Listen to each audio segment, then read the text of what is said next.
दोस्तों, तो मेरा नाम अनिल है और आप देख रहे हैं Anil day today work and finance channel. तो आज हम बात करेंगे बजट डे स्पेशल, यानी कि आज बजट का दिन था और मार्केट की बात आज बड़ी बुरा हाल रहा है।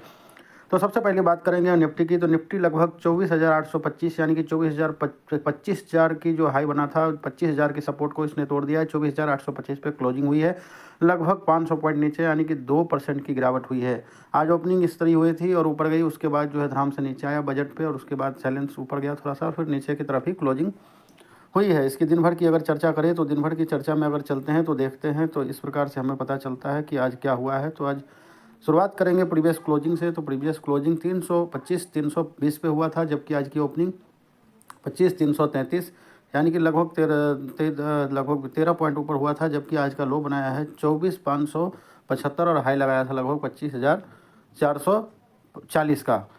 तो आज सिचुएशन बहुत ही ख़राब रहा है। अब इसकी डेली चार्ट की बात करें तो डेली चार्ट में जो दिखने को मिल रहा है वो लगभग आज बहुत बड़ा मारो बोजो कैंडल यानी कि बेरिश मारो बोजो कैंडल बन रहा है। हालांकि इसने डबल जो बॉटम बनाया था उसको तोड़कर नीचे आ गया है, लेकिन आज की चाल भी हो सकती है। अब देखते हैं कि मार्केट रेंज बाउंड होता है या ऊपर या नीचे की तरफ, जहाँ भी जाएगा उधर अच्छी तरह से गिरावट या ऊपर की ओर या नीचे की ओर जा सकता है। अब नेक्स्ट जो बात करने वाले हैं, हम बात करने वाले हैं ETF की बात करने वाले हैं, जो कि है निप्पॉन इंडिया सिल्वर ETF। तो निप्पॉन इंडिया सिल्वर ETF की बात करें तो कुछ इस प्रकार से है।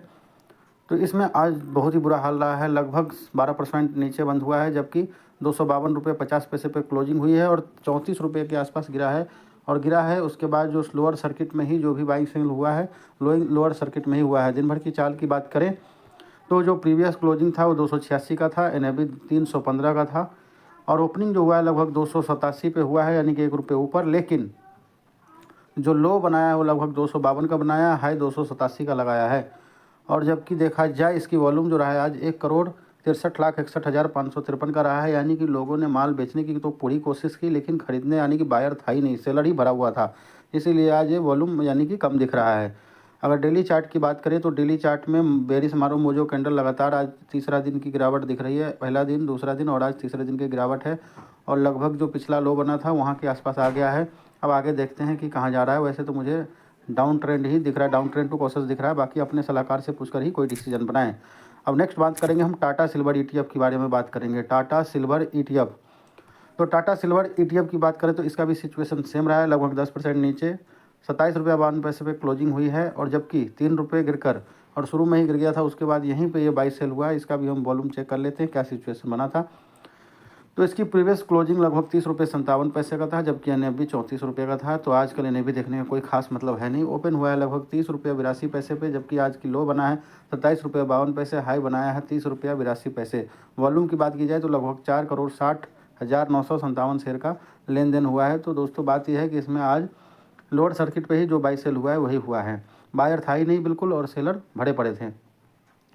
इसकी डेली चार्ट की बात करें तो डेली में लगभग 3 दिन से इसकी भी गिरावट हो रही है, सेम सिल्वर जो निप्पॉन इंडिया सिल्वर ETF था उसी प्रकार से। अब नेक्स्ट जो बात करेंगे, हम बात करेंगे गोल्ड ETF की। तो निप्पॉन गोल्ड की शुरुआत करेंगे। निप्पॉन गोल्ड, क्योंकि आजकल सिल्वर और गोल्ड में बहुत ही बुरा हाल चल रहा है। तो लेकिन निप्पॉन इंडिया गोल्ड की बात करें तो खुला नीचे था, लेकिन ऊपर गया, उसके बाद रेंज बाउंड होकर क्लोजिंग हो गई और लगभग 7% नीचे क्लोजिंग हुई। हालांकि 10% नीचे खुला हुआ था, 122 रुपये 31 पैसे पे क्लोज हुई है, लगभग 7% की गिरावट है, 8 रुपये 81 पैसे की गिरावट हुई है। इसी दिन भर की चर्चा करें तो दिन भर की बात की जाए तो जो इसका NAV था लगभग 135 का था, जबकि क्लोजिंग 131 पे हुआ था और ओपनिंग हुआ है 120 पे, लो बनाया है 115 16 का और 125 का हाई बनाया है। वॉल्यूम की बात की जाए तो 25,35,78,131 का वॉल्यूम रहा है। तो वॉल्यूम ठीक ठाक ही रहा है, इसमें कोई इशू नहीं आई है।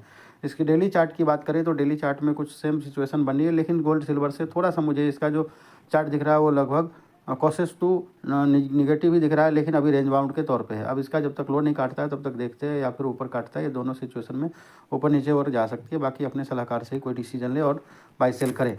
अब नेक्स्ट बात करने वाले हैं हम टाटा गोल्ड की बात करें, जो कि आज मैं इसको ऐड किया हूँ सिल्वर ETF और गोल्ड ETF के आज के दौर की गिरावट के कारण। तो टाटा ETF की बात करें तो लगभग 6% की गिरावट हुई है, 14 रुपये 83 पैसे पे क्लोजिंग हुआ है, 0.94 पैसे की गिरावट के साथ ही बंद हुआ है। गिरा बहुत नीचे था, ऊपर गया और रेंज बाउंड होते हुए अपर में ही बंद किया है। तो देखा जाए तो गोल्ड का सिचुएशन सिल्वर से सही है, क्योंकि गोल्ड भागा भी कम था। इसका NAV की बात करें तो लगभग 16 रुपये का है और क्लोजिंग भी लगभग 15.16 रुपये पे हुआ था, 15 रुपये 77 पैसे पे। ओपनिंग लगभग 14 रुपये 51 पैसे की हुई है, लो बनाया 13 रुपये 62 पैसे, जबकि हाई बनाया है 15 रुपये 14 पैसे। वॉल्यूम की बात की जाए तो 49,41,91,206 का इसका वॉल्यूम रहा है। और इसकी डेली चार्ट की बात करें तो डेली चार्ट में सेम सिचुएशन जैसे बना था गोल्ड का सिचुएशन सिल्वर से ठीक है। बाकी देखते हैं कि ये ऊपर जाता है कि नीचे है, देखने वाली बात होगी। बाकी फाइनेंशियल सलाहकार की जानकारी बिना कोई भी बाई सेल ना करे। अब नेक्स्ट बात करने वाले हम MOM 100 यानी कि मोतीलाल ओसवाल का 100 ETF के बारे में। तो इसमें जो आज इसकी जो ओपनिंग हुई थी ऊपर हुई थी, उसके बाद थोड़ा नीचे गया, उसके बाद बजट में ऊपर गया, फिर जो नीचे आया उसके बाद रेंज बाउंड होते हुए डाउन साइड में ही क्लोजिंग हुआ है, यानी कि नेगेटिव कोशिश मान के चल रहे हैं। लेकिन आज बजट डे था तो कुछ नहीं कहा जा सकता कल कहाँ खुलेगा। इसकी NAV की बात की जाए तो कल लगभग 63 रुपये का NAV था और क्लोजिंग भी लगभग वहीं हुआ था 62 रुपये 83 पैसे की। और ओपनिंग हुई है 64 रुपये 40 पैसे और जो लो लगाया है 60 रुपये 40 का और हाई 64.40 का ही लगाया है। ओपनिंग टू हाई सेम ही रहा है। वॉल्यूम की बात की जाए तो लगभग 7,13,647 शेयर का वॉल्यूम रहा है।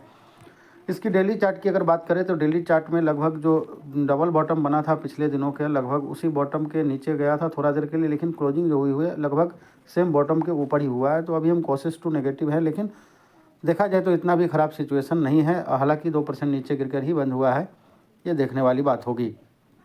तो नेक्स्ट हम बात करने वाले हैं स्मॉल कैप 215 ETF के बारे में। तो स्मॉल कैप की बात की जाए तो इसका भी लगभग सेम सिचुएशन है, मिड कैप की तरह ही ऊपर खुला, उसके बाद बीच में आया, थोड़ा सा ऊपर गया, उसके बाद जो लो लगाया बजट के हिसाब से, उसके बाद रेंज बाउंड और नीचे ही क्लोजिंग हुई है। सिचुएशन सेम है। इसकी दिन भर की अगर चर्चा की जाए तो लगभग जो इसका पिछला NAV था 158 का था, क्लोजिंग भी 158.39 पे हुआ था, लेकिन ओपनिंग जो हुआ है वो लगभग 158 रुपया 65 पैसे पे, लो बनाया है 152 का और हाई लगाया 158.65, यानी कि ओपनिंग हाई सेम था। वॉल्यूम की बात की जाए तो लगभग 31,01,270 शेयर का बाई सेल हुआ है। तो वॉल्यूम ठीक ठाक रहा है। अब इसकी डेली चार्ट में अगर देखने जाते हैं तो डेली चार्ट में जो इसका सेम डबल बॉटम बना था, डबल बॉटम से आज तीसरा बॉटम है देखा जाए तो, लेकिन बॉटम के ऊपर ही क्लोजिंग हुई है। तो देखने वाली बात है कि इस चार्ट के ऊपर या नीचे का डिसीजन क्या लिया जाता है कल। हालांकि बजट में कुछ खास नहीं था इन्वेस्टर के लिए, लेकिन मुझे लगता है मोदी सरकार को ज़रूरत नहीं है कि बजट में कुछ खास ऐसा दे जिससे FII यहाँ आए और आगे बढ़ाए। तो हमें नहीं लग रहा है कि मोदी सरकार ऐसा सोच रही है, उससे ऐसा सोचना भी ठीक नहीं होगा। अब नेक्स्ट बात करने वाला है कोटक स्मॉल फाइनेंस बैंक की, जो कि एक शेयर है, कंपनी है, इसके बारे में बात करते हैं। ये भी लगभग सेम वैसे ही खुला, ऊपर नीचे गया, फिर हाई लगाया बजट में, उसके बाद नीचे गया, उसके बाद क्लोजिंग लगभग ठीक ठाक सिचुएशन में हुई है। गिरावट 2% के आसपास ही रहा है, लगभग 68 रुपये 93 पैसे पे क्लोजिंग हुआ है, 1.18 का गिरावट रहा है। इसकी दिन भर की अगर चाल की चर्चा की जाए तो लगभग रिवर्स क्लोजिंग 70 रुपये का था, ओपनिंग 70 रुपये का रहा, सेम ओपनिंग क्लोजिंग से रहा है पिछले डे से। लेकिन जो लो लगाया है वो 66 रुपया 39 पैसे का, जबकि हाई लगाया है 70 रुपये 49 पैसे का। वॉल्यूम की बात की जाए तो लगभग 30 लाख के आसपास का वॉल्यूम रहा है। तो वॉल्यूम न्यूट्रल टू पॉजिटिव ही मानेंगे और देखा जाए तो कुछ खास गिरावट नहीं है, ठीक ठाक ही है। बाकी इसकी चार्ट की बात की जाए तो लगभग कमज़ोर मार्केट में भी इसकी चार्ट अगर देखा जाए तो ठीक ठाक रहा है, निफ्टी से तो ठीक ही रहा है। अब देखते हैं इसका अप या डाउन जाता है, किधर जाता है, ये देखने वाली बात होगी।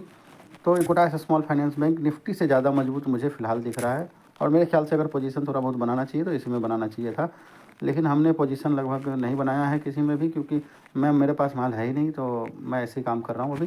तो अगर दोस्तों मेरी बातें आपको अच्छा लगे तो आप चैनल को सब्सक्राइब कीजिए, लाइक कीजिए और शेयर ज़रूर कीजिए, और मैं इस तरह से कंटेंट लाता रहूँगा। थैंक यू, धन्यवाद।